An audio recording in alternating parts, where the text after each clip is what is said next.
Днес направихме първите стъпки за външна баня с тоалетна. Исках да си покажа чесънчето как добре под мулча е тръгнало.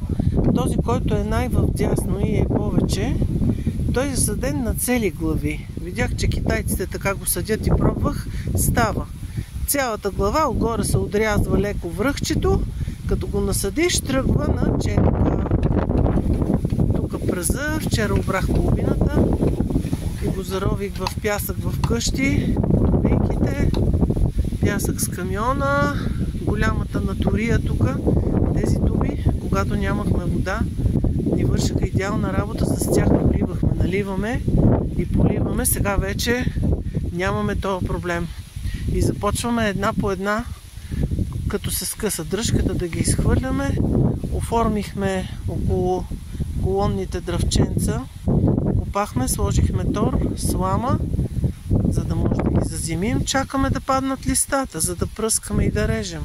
Но толкова е топло, че нищо не се получава. Тук съм зазимила вече и капините без бодли, хостата. Тя е на сянка. Тук обича да е на сянка и е в самия ъгъл, пак в гуми, отдолу с мрежа заради картицата. И тук бъркахме. Този балатом свърши идеална работа. Сега ще го изхвърлим. Ето ги първите стъпки. Направихме конструкцията грубо и изляхме основата. Нагоре са дръвченцата и така.